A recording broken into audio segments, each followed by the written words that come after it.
अस्सलाम वालेकुम नाजरीन, आप देख रहे हैं प्रोग्राम सच की तलाश और मैं हूं आपका मेज़बान फरहान रजा। नाजरीन, पाकिस्तान एक बड़ा शानदार मुल्क है, लेकिन यहाँ पर बड़ी दिलचस्प सूरत हाल पैदा हो जाती है। और आज की एक बड़ी दिलचस्प और बड़ी ज़बरदस्त खबर जो कि हमारे सामने आई, और आज हम उसी पर बात करेंगे और उससे मिलती जुलती और भी खबरें प्रोग्राम में शामिल करेंगे। खबर कुछ यूँ है कि वफाकी काबीना अरकान की तनख्वाहों और अलाउंसेस में इजाफे की समरी मंजूर कर ली गई है और वफाकी वजीरों और वज़राए ममलिकत मुशीरों की तनख्वाहों में 188% तक इजाफा कर दिया गया है।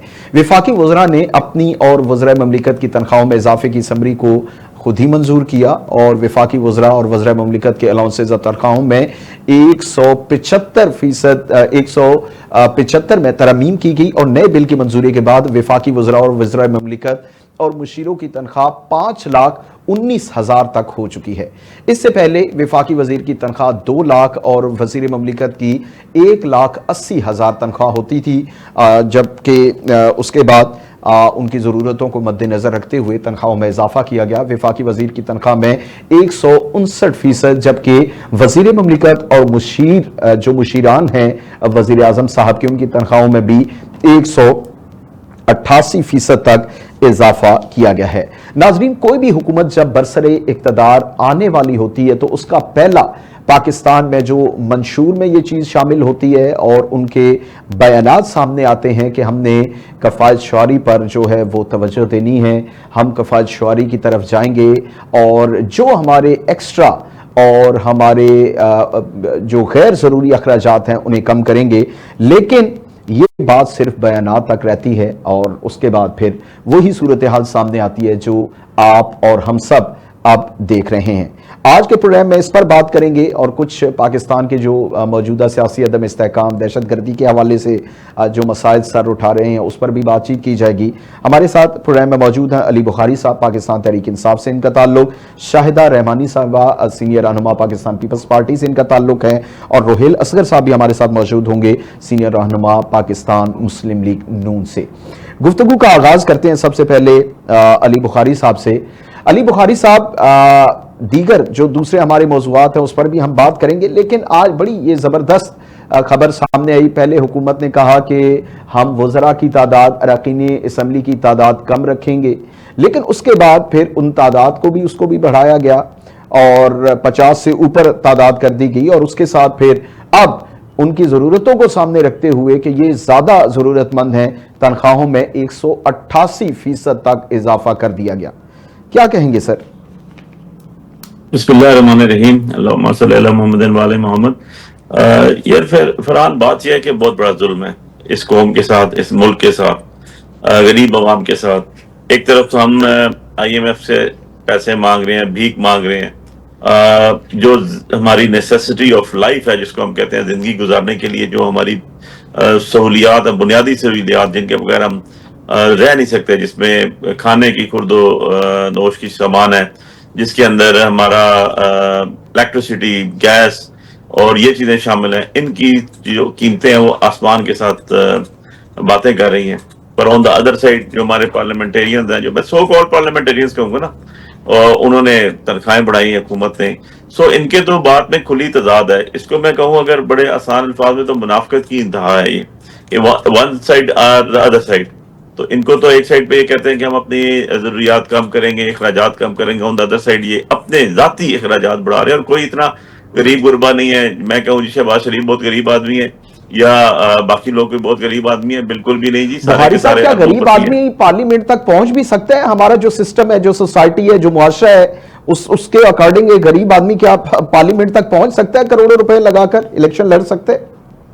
देखिए, अब ये तो लॉ जो बनाया हुआ है उसी के अंदर मुझे तो बड़ी ज्यादा एक सच्ची बात है, एम्बिगुइटी है कि आपने इलेक्शन एक्ट के तहत कहा हुआ है जी पहले 40 लाख तक मेंबर ऑफ नेशनल असेंबली खर्च कर सकता है और 20 लाख तक प्रोविंशियल। इस दफा जो इन्होंने अमेंडमेंट की उसके तहत करोड़ रुपया कर दिया उन्होंने MNA के इलेक्शन के लिए, और MPA के इलेक्शन का एक्सपेंडिचर जो है वो 40 कर दिया।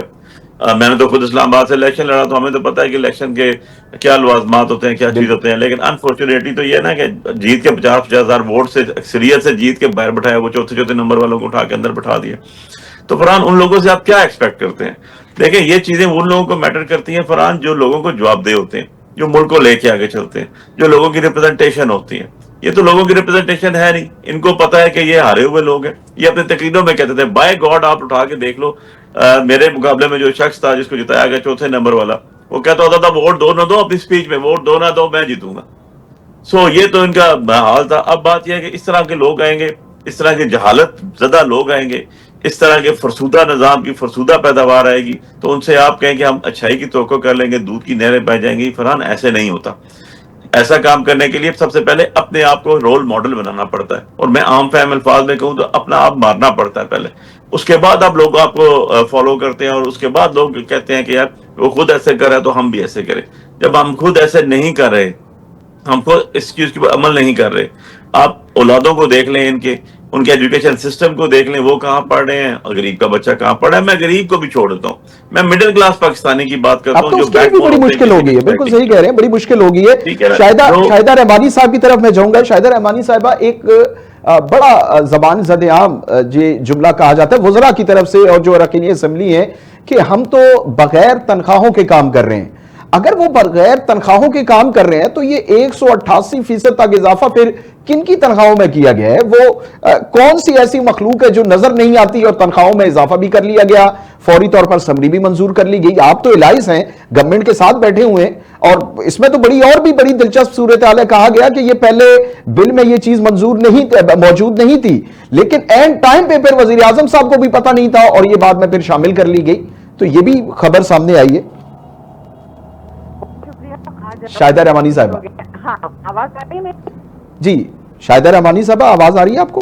जी बिल्कुल, मुझे आ रही है आपकी। जी, सबसे पहली बात तो ये कि अगर आपने देखा कि सबसे पहले एमएनए की तनख्वाहें बढ़ी और सेनेटर्स की जब तनख्वाहें बढ़ी और पूछा गया कि पीटीआई वाले अगर नहीं लेना चाहते तो हाँ उस पर हाथ उठाएं या उसका लिख के दें, लेकिन किसी ने नहीं किया, क्योंकि उनको पता है। आप खुद बताएं कि 60,000, 70,000 या 1 लाख रुपए में किसी का आजकल गुजारा हो रहा है। दूसरी बात ये कि पॉलिटिशियन की अगर तनख्वाह बढ़ती, जो कि दिन रात आवाम को सर्व करता है, अपने सारा कारोबार सारी चीजें छोड़ के, तो उसकी अगर तनख्वाह बढ़ी, कि आप क्या चाहते हैं कि करप्शन करें, 2 नंबर कामों से अपने आमदनी हासिल करें, या अगर वो फॉर एग्जाम्पल मैं कराची में और अपना इस्लामाबाद जाके 15-15 दिन घर बार कारोबार कोई कर सकता है छोड़ के, अगर वहां बैठ रहे हैं 20 दिन, और वहां पर जाके अगर हमें 1 लाख रुपए मिल रहा है, जिसमें वहां के भी यूटिलिटी बिल्स देने हैं, वहां के भी सारे रेंट देना है, सारी चीजें देनी, और यहाँ आप बताएं ईमानदारी से कोई गुजारा कर सकता है? अगर एक सेक्रेटरी की पूछे तनख्वाह कितनी है, चीफ सेक्रेटरी की कितनी है, चेयरमैन नैब की पूछे 20 लाख रुपए तनख्वाह, सुबह आता है शाम में आराम से चला जाता है, गाड़ी नहीं मिलती है, एमएनए को गाड़ियां भी नहीं मिलती, कुछ नहीं मिलता। और सबको पता है, अगर अपने दिल पे हाथ रखा बताएं, जितने भी पीटीआई के मेंबर थे, किसी ने उसको अपोज किया? किसी ने नहीं किया। क्यों?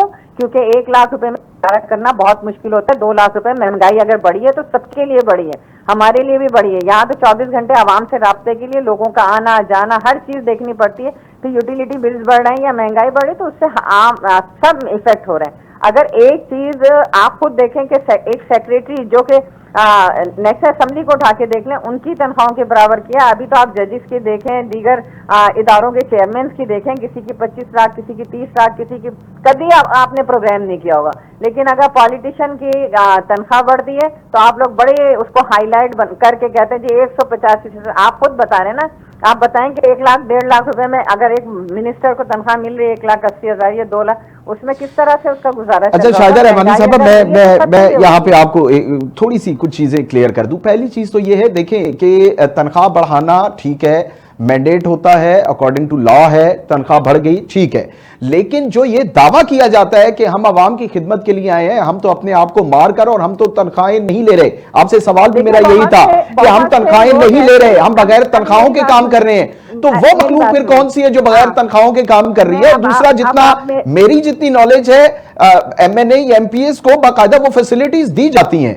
अगर जजेस की तनख्वाहों में इजाफा हुआ है या ब्यूरोक्रेसी में, तो डेफिनेटली वो अशाफिया है और हम उस पर भी बात करते हैं। आपने इतनी लंबी तकरीर कर ली तो मेरी भी बात सुन। जी जी जी जी, फरमाइए। बात, बहुत सारे ऐसे लोग हैं जिन्हें अल्लाह ताला ने बहुत दिया है, जागीरदार हैं, बिजनेसमैन है, वो अपनी तनख्वाहें नहीं लेते।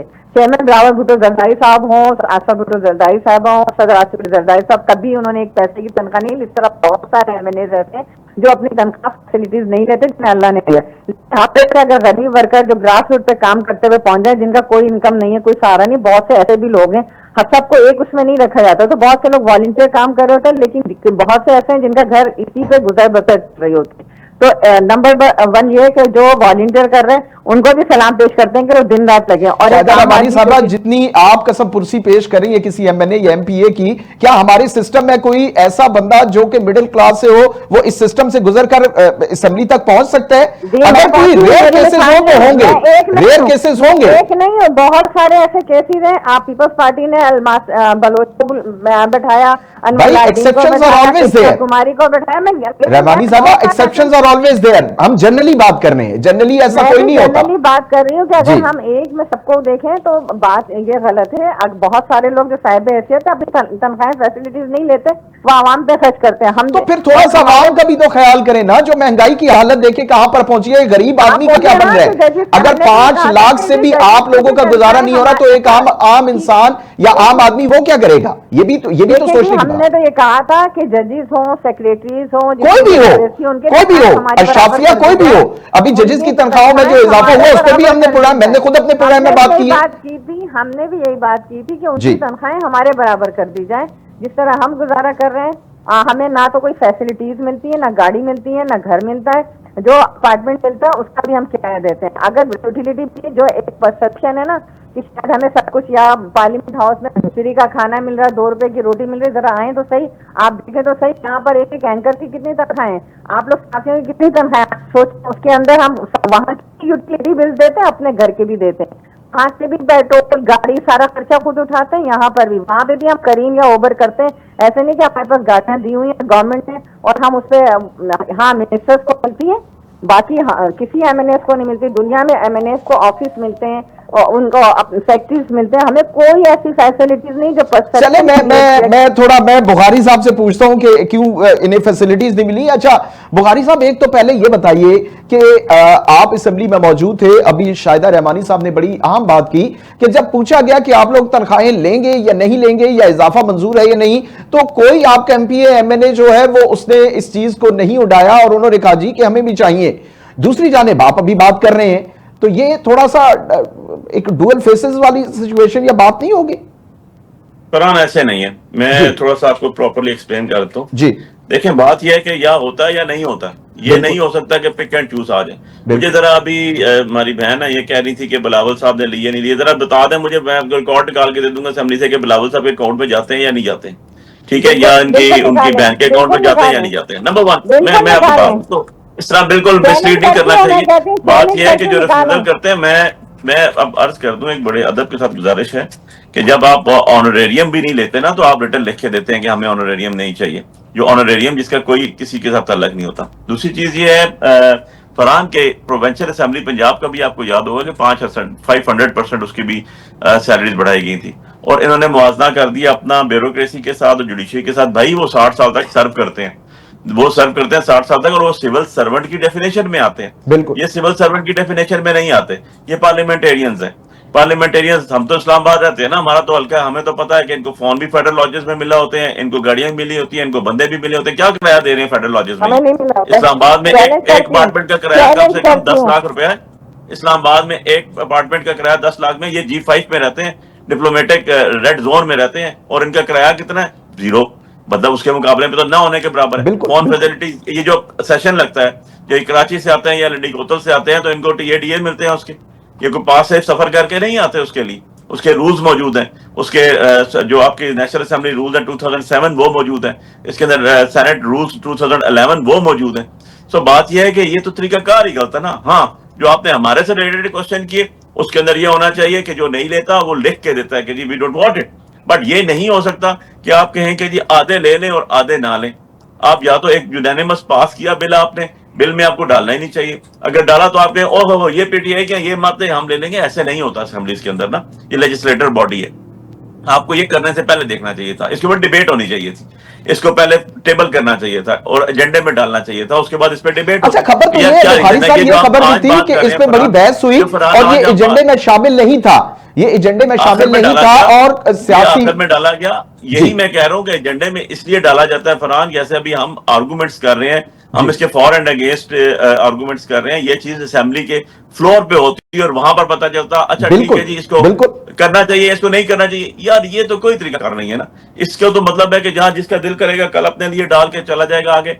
देखें जो जिसको यूनिवर्सल ट्रुथ की बात अगर करूं ना, जो जरूरियात जिंदगी है अगर वो आपको अवेलेबल हो रही हैं तो फिर तो इसकी कोई जरूरत ही नहीं बनती। अगर जरूरियात जिंदगी आपको मुहैया नहीं हो रही है और आप लेजिस्लेटर बॉडी और आप खाना खाने से जो है वो मोहताज हैं, आपको रोटी का नवाला नहीं खा सकते, आप बिजली का बिल नहीं दे सकते, तो आपने लेजिस्लेशन क्या करनी है? इसमें तो कोई दूसरी बात नहीं है। लेकिन ऐसी बात है नहीं ना। और अगर कोई इस तरह का बंदा जो कहता है जी मैं तो किचन ही यहां से चलाता हूँ, तो यार ये किचन चलाने के लिए तो नहीं बनी ना पार्लियामेंट। ना पार्लियामेंटेरियंस किचन रन करने के लिए बने हैं, पार्लियामेंटेरियंस तो बने हैं लेजिस्लेशन करने के लिए, अवाम के लिए रिप्रेजेंटेशन करने के लिए। बट बड़ा अनफॉर्चुनेट बात है कि जिनको रिप्रेजेंट किया जा रहा है वो बेचारे तो भूखे मार रहे हैं। लाखों करोड़ों रुपया, अरबों डॉलर्स हमारे पे जो है, बिलियन ऑफ डॉलर्स हमारे पे उधार चढ़ा हुआ है। और हम यार मेरे सामने कुछ फैक्ट्स रखे हुए बुखारी साहब और शायदा रहमानी साहबा जो गैर मुल्की दौरे हुए हैं, आप उनकी डिटेल्स देख लें जो गैर मुल्की दौरे हुए हैं। वजीर आजम साहब अभी भी दौरे पे मौजूद हैं, पूरी उनके साथ एक पूरा वक्त वहां पर मौजूद है। ठीक है, दौरे किए जाते हैं कोई भी मुल्क, लेकिन क्या वो सारी चीजें इसी तरह करती है पूरी दुनिया में जो हमारे यहाँ किए जाते हैं?